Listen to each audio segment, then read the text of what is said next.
دیکھیے، آپ کو خدا کے وجود کو نہیں ماننا ہے تو نہیں مانیں، لیکن خدا ہے یہ ایک مسلمہ حقیقت ہے، اس سے انکار نہیں کیا جا سکتا۔ جس کے پاس تھوڑی سی بھی عقل ہوگی وہ اس بات کو مانے گا کہ خدا ہے، اس دنیا کا کوئی خالق ہے، اس دنیا کو کوئی پیدا کرنے والا ہے۔ دیکھیے، جس سلیقے کے ساتھ یہ دنیا سجی ہوئی ہے، جس بہترین انداز میں دنیا کا نظام چل رہا ہے، جس خوبصورتی سے دنیا کے اس گلشن کو سجایا گیا ہے، یہ اس بات کی گواہی دے رہا ہے کہ کوئی نہ کوئی اس کے پیچھے ہے جو اس دنیا کا نظام چلا رہا ہے، اس دنیا کے حسین گلشن کو جس نے آباد کر رکھا ہے۔ یہ ساری چیزیں جاننے کے بعد اگر آپ خدا کے وجود کا انکار کرتے ہیں تو یہ ایسے ہی ہے جیسے سورج نکلنے کے بعد کوئی کہے کہ دھوپ نہیں ہوتی ہے، یا بنا بادل کے صاف و شفاف چاند نکلنے پہ کوئی کہے کہ چاندنی نہیں ہے، صبح کے آنے پہ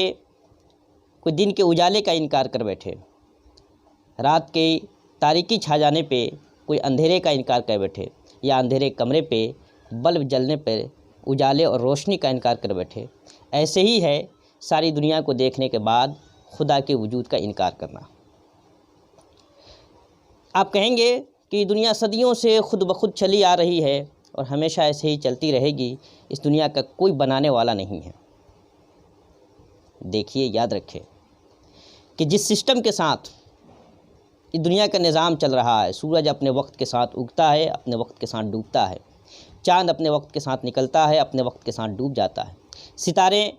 اپنے وقت کے ساتھ ٹمٹماتے ہیں اور پھر وقت کے ساتھ غائب ہو جاتے ہیں، دن آتا ہے، اس کے پیچھے رات آتی ہے، رات ختم ہوتی ہے، اس کے بعد دن کا ظہور ہوتا ہے،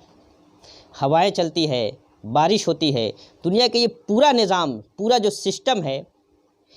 ایک بہترین طریقے سے بنایا ہوا سسٹم ہے، اور ظاہر سی بات ہے اتنا بہترین اور اتنا منظم سسٹم بغیر کسی بنانے والے کے کیسے وجود میں آ سکتا ہے؟ آپ کسی باغیچے میں چلے جائیں اور سلیقے سے پیڑوں کی سجاوٹ دیکھیں،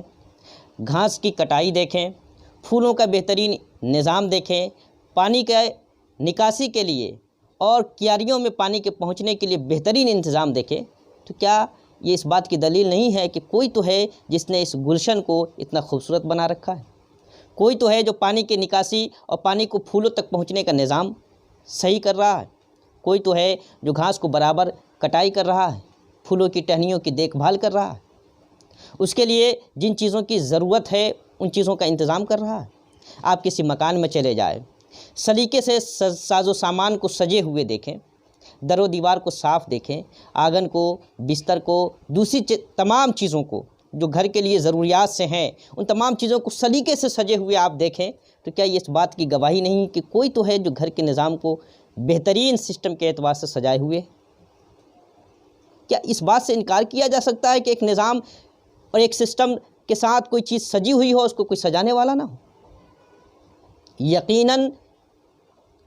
جب گھر بہترین طریقے سے سجا ہوا ہے تو کوئی نہ کوئی اسے سجانے والا ہے، باغیچہ بہترین طریقے سے سجا ہوا ہے تو کوئی نہ کوئی اسے سجانے والا ہے۔ اسی طریقے سے یہ دنیا جس بہترین انداز سے قائم ہے اور اب سسٹم کے اعتبار سے چل رہی ہے، ضرور اسے کوئی نہ کوئی بنانے والا ہے، اور جو بنانے والا ہے وہی ہماری زبان میں خدا ہے،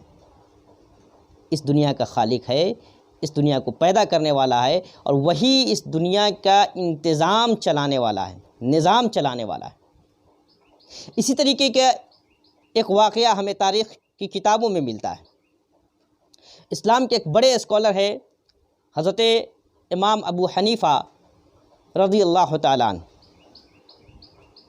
جنہیں دنیا میں لاکھوں لوگ فالو کرتے ہیں، ان کے فالوورز ہیں، حنفی کہلاتے ہیں۔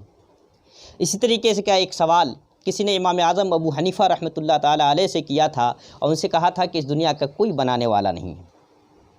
دنیا خود بخود بنی ہے، خود بخود قائم ہے، اس کا سارا سسٹم، سارا نظام خود بخود چل رہا ہے۔ تو ایک ڈیبیٹ کا وقت متعین ہو گیا کہ فلاں تاریخ کو فلاں جگہ پہ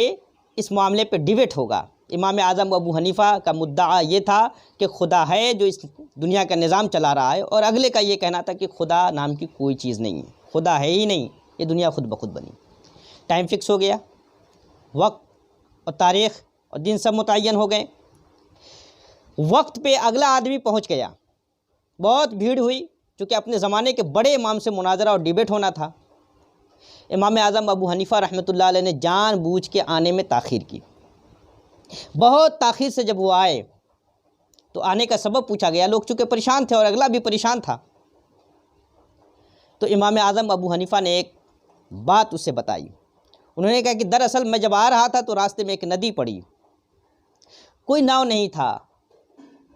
کوئی شخص نہیں تھا جو مجھے اس پار لے جائے، تو میں کھڑا انتظار کر رہا تھا، تو میں نے دیکھا اچانک دریا سے ایک پیڑ نکلا، کنارے آیا، خود بخود چر گیا، اس کے تختے بنے اور خود بخود ناؤ تیار ہوا۔ جب ناؤ تیار ہو گیا تو میں اس پہ بیٹھا اور ندی پار کیا، اس وجہ سے مجھے آنے میں تاخیر ہوئی۔ تو اگلا شخص جس کا یہ کہنا تھا کہ خدا ہے ہی نہیں، اس نے کہا کہ ایسا کیسے ہو سکتا ہے، یہ تو ناممکن ہے کہ زمین کے اندر سے، دریا کے اندر سے پیڑ نکلے، خود بخود چر جائے، اس کے تختے بن جائے، خود بخود جڑے، ناؤ تیار ہو جائے۔ امام اعظم ابو حنیفہ نے کہا کہ جب اتنی چھوٹی سی چیز خود بخود نہیں ہو سکتی تو اتنی بڑی کائنات خود بخود کیسے بن سکتی ہے؟ میرے بھائی، آپ کا یہ کہنا کہ دنیا کا کوئی خدا نہیں ہے، کوئی بنانے والا نہیں ہے، یہ آپ کی مرضی ہے۔ اسلام ہمیں سکھاتا ہے لا اکراہ فی الدین، دین میں کوئی زبردستی نہیں ہے، دینی بات کو منوانے میں کوئی زبردستی نہیں ہے، لیکن یہ بات ہمیشہ یاد رکھیں کہ ایک مسلمہ حقیقت ہے کہ جس طریقے سے سورج کے نکلنے پہ دھوپ ہوتی ہے، روشنی ہوتی ہے، سویرا ہوتا ہے، رات کی تاریکی چھانے پہ اندھیرا چھا جاتا ہے، اندھیرے میں بلب جلانے سے روشنی ہوتی ہے، اسی طریقے سے اس دنیا کا بنانے والا کوئی نہ کوئی ہے اور وہی خدا ہے۔ میرے بھائی،